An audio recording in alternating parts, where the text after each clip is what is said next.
Okay, so this is like an improvised rocket stove, a Dakota Fire Pit.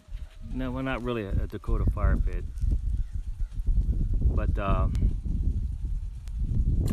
you could hear that water boiling.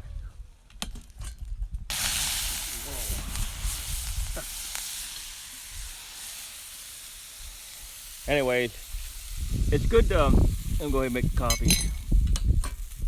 Water's hot. It's good to practice, even though you may have a camp stove and all that. It's good to practice the, the fire cooking skills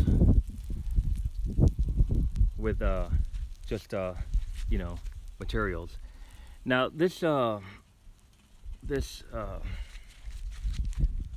platform that I have here is steel, and it's got 4 welded on legs.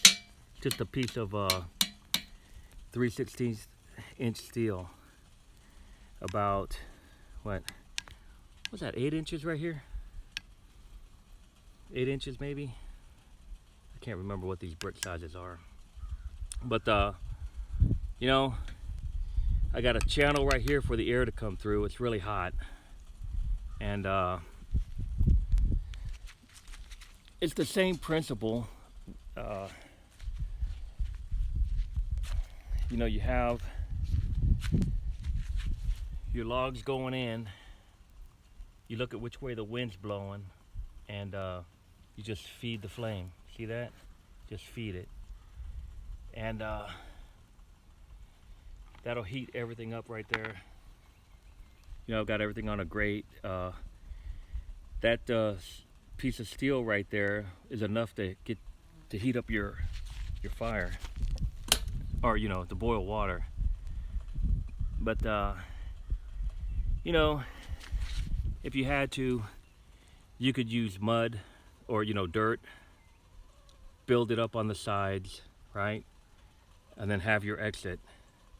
It's a good tool. It's a good thing to have for camping. But this stuff's ready to go, so I'm just gonna go ahead and eat breakfast right now. And it's good to practice, even though you may know how to do it. You want to stay in shape. May never need it, but if you do, just think about it. You could make your own with some cinder blocks to channel the airflow. And you want to make sure they're dry, because you don't want anything to crack on you, explode or whatever, But it's the same principle. You got your air going in, and it's coming out that hole right there in the back. All right.